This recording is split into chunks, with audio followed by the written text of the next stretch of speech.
Hi, this is Jode for NJS4E. All you Teddy Riley fans out there, you probably know of a period from the early 90s, say 90 to 92, 93, there was a guy that they kept mentioning on records, and this has been bugging me for so long, yeah. I think Ready or Not was one of the records where Teddy Riley goes, "Go Tech Cut." So we're talking about the cut technician. We found him. He's here with us. This is Steve Dee, the cut technician. Live and direct. So how you doing, G? Good, man. So how is life? It's going great. I can't complain at all. How's the music? I'm still spinning. And I'm still involved with Teddy. Okay. I'm supposed to be doing an album. Well, he's going to do a couple of tracks with me on an album. So. Okay. What project can you say yet? Can't say just yet. Okay. So you guys are working on something together. So what's your involvement and how is Teddy connected to that? Well, I'm like sort of like a DJ legend, impresario kind of guy, and I'm actually going to be doing a solo album, and I'm going to get some of my friends that I came through the business with. Teddy just happens to be one of my childhood friends. You know, we went to elementary school, junior high school. We just grew up together from me to here, right? About being friends with Teddy Riley, how did the connection with the music come about? I believe we've been musical since, you know, little kids. Yeah. We messed around with instruments. Teddy played the guitar and the bass, and I played the drums, and then Teddy showed us how to play the drums a little better, you know what I mean? And then, I don't know, I kind of like drifted away from instruments and got into sports. Right. And that was really where I excelled at. I was going to be a professional baseball player, believe it or not. Wow. But then I got my heart broken in that, and then I became a DJ. So that's how. And when did the first thing you worked with Teddy Riley? What was that? Wow, the first thing I would say was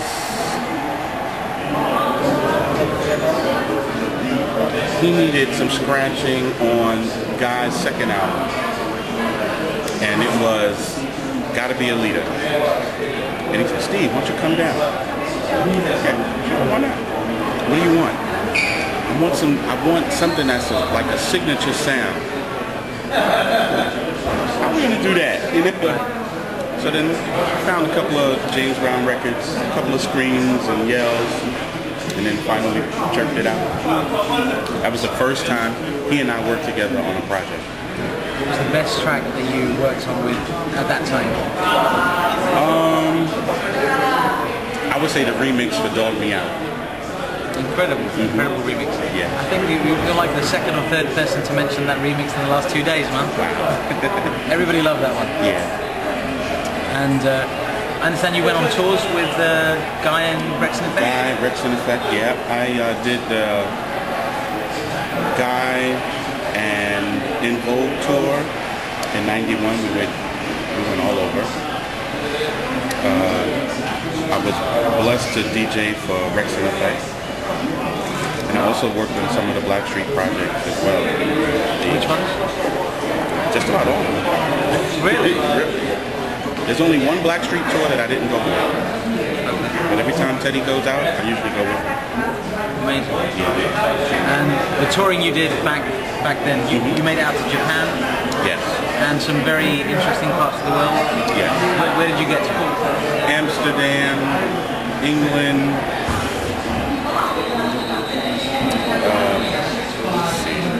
interesting. I think those would be it because we were younger and experiencing a lot of crazy different things. And I guess the people there are a little crazy, so I guess those are the parts and places that I had most fun at. Definitely. I think Londoners tend to be a bit crazy. Yeah. But they're very passionate about their music. Yeah. And with the shows that, were you there for the '91 tour that Guy did in Hammersmith? Yes. You were there for that? I was there. That show was nuts. And it's like, I remember the lights came on, and Hammersmith Odeon, they were trying to, it was called the Odeon then, it's called the Apollo now. They were trying to kick everybody out. but Guy was just going crazy. You guys were just doing your thing, and you went on for like 3 or 4 more songs. Yep. With the lights on. With the lights on. That was incredible. Yeah. But the chemistry you guys had with the audience was what made it different from other artists. Right. Very good. You said you went to Japan? Yep. You toured with them there? Yep. Okay. Any interesting stories? You know what? I tell you what. I'm going to change this up a little. Okay. How about you tell us an interesting story about all the members of Guy, all the members of Rex and Effect? I want a story on everybody. Wow. Okay. Teddy and I are friends, so I'm kind of like, sort of like untouchable amongst everybody. You know, the managers and stuff. They're trying to boss you around and whatnot. Yeah. And I just sit back and, well, I'm not moving. You know what I mean? So, but I'm Teddy's friend. You know, I go back to when he was just known as Theodore. You know? Yeah. So I'm kind of like untouchable, and most of the band members would hang out with me because I'm not going to get in any trouble. So if you come late for a rehearsal or something like that, you usually get docked, and I'm always late. As you can see today, It's okay. so we would all get together and just hang out, and really we would pitch pennies up against the wall, like whatever currency that we have. Yeah. If we would have pounds or, you know, whatever place we are. If we had a yen, we would throw the coins up against the wall to try to make some extra money off of each other, and we would usually get into trouble after that. You guys are doing that, you should be rehearsing. But Rex and Effect, since I'm older, I'm Teddy's friend, so I'm older than the guys in Rex. Yeah. I didn't have any problems out of those guys either, but we always would have fun. We would always have fun. See, I think the fans Got are more kicked out interested. a couple of hotels. Really? Tell us the stories. It wasn't my fault. It wasn't my fault. What happened? We played tricks on opening acts, like shaving cream in the sleeves, like coats and stuff, like wherever it's cold at. We would do that. We would take everyone's clothes, like we get the key, take everyone's clothes out, throw them in the tub and fill it with water. And then, The stuff that go out and say. yeah. Really? Yeah. They would never know who did it. Can you talk about that now? Can you talk about who did that to us? It was a long time ago. He didn't mean it. He didn't mean it. No, but the group got us back though. Change in Faces. We did that. The Change in Faces at one time. Hilarious. Really? Go on their tour bus and eat all that food and stuff. Take all that food off the tour. Cassandra, guys, they didn't mean it. They didn't mean it. It was all in fun. We loved you guys. They were young. They didn't know better. We were young. I didn't know any better. And what about Aaron and Damien? Aaron and Damien? Well, okay.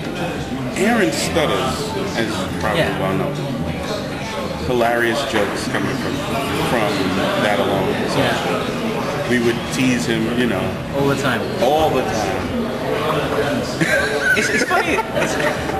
What are you thinking? No, I'm just laughing because really, to this day, the last time I seen him, that's what happened. That's what's really interesting about Aaron. You've got somebody, when they speak, they stutter.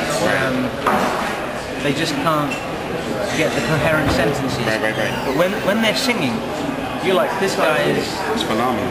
He's arguably the best, or, you know, definitely one of the top 3 in the last 20 years. I would agree. Top 3 singers. But it's amazing.